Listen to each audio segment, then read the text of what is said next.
Hey guys, got another LED light bar review for you. Pretty excited about this one. This is my first 50-inch light bar. Now this is an Auxbeam light bar. It uses 3-watt Philips LEDs. It's a combination spot beam, flood beam, and it has that special fisheye lens. It's supposed to give you a good beam, projected a long ways, like some of the other light bars I've looked at. Looks like a pretty good unit. Looks pretty well made.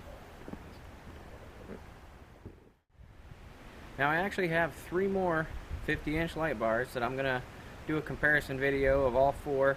I've got a Cree, I've got an Osram, I've got an Epistar, and I've got this Philips. And I plan on making a comparison video showing the differences between the 4 different styles. But I wanted to make a video showing just this light bar first. I had a viewer who asked me specifically about this light bar, the Auxbeam 288-watt Philips light bar.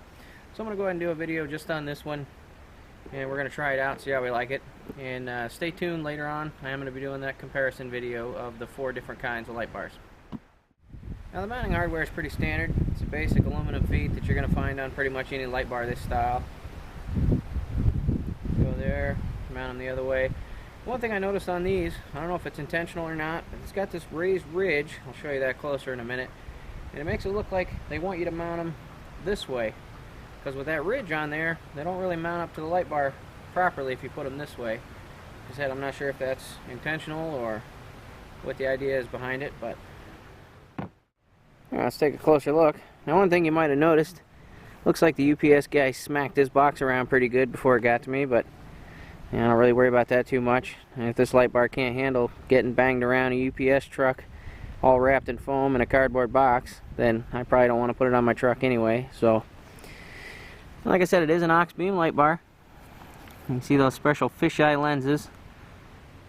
It is a combination spot beam, flood beam. You can see the difference between the concave and the convex lenses there.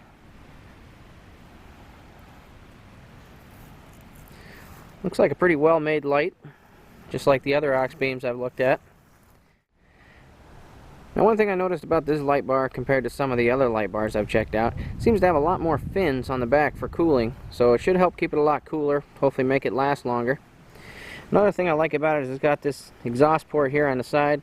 If you live in a cold area like I do, when this light bar heats up in the cold, it'll start to build pressure in there. This will let that pressure escape, and it'll keep you from getting a lot of condensation in behind your lens. Seems to be a good feature.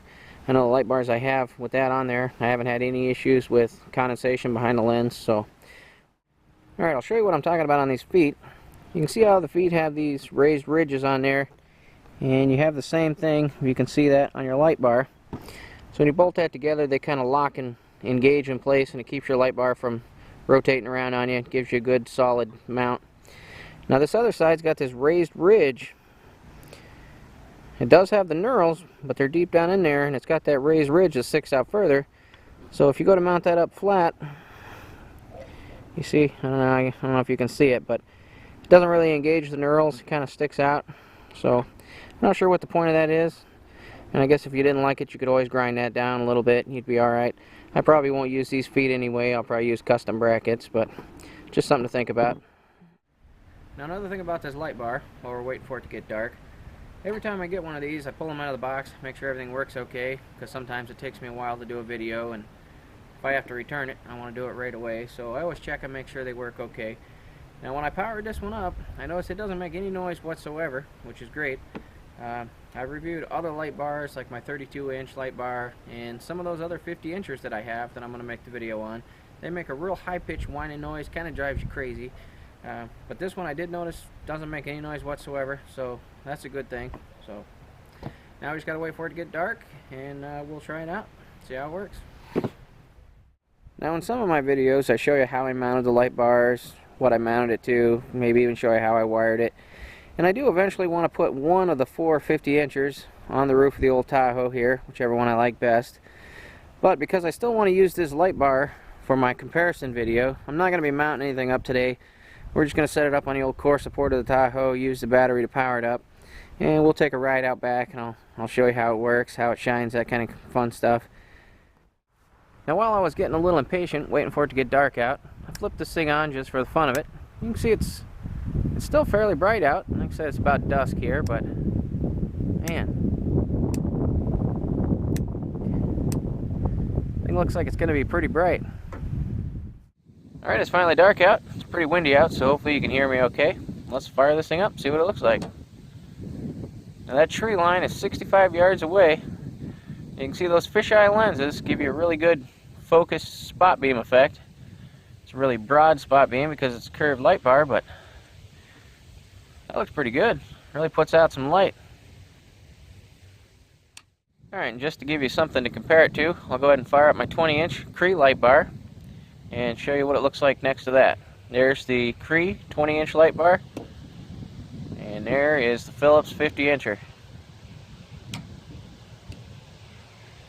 Let's say that thing puts off some light. Alright, let's see if this Philips light bar can go the distance. Now that little red barn, about 100 yards away, and that tree line you can see in the background is at least 200 yards away. Now I can see it a lot better than you can on the camera, but that thing definitely goes the distance. Like I said, it lights up those trees at 200 yards away pretty good. Not nearly as much floodlighting as you'd get from a Cree light bar or something like that, because they're much more floodlighting. But if you're looking to go the distance, this thing definitely does it. Alright, and just for fun, we'll compare it to that 20-inch Cree light bar again. So that thing gives you a lot of floodlighting, and it still lights up all the way to that barn at 100 yards out, but as far as those trees in the background, not so much. So you can see the difference right there.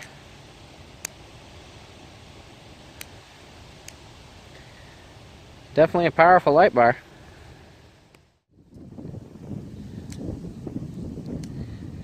Well, there it is.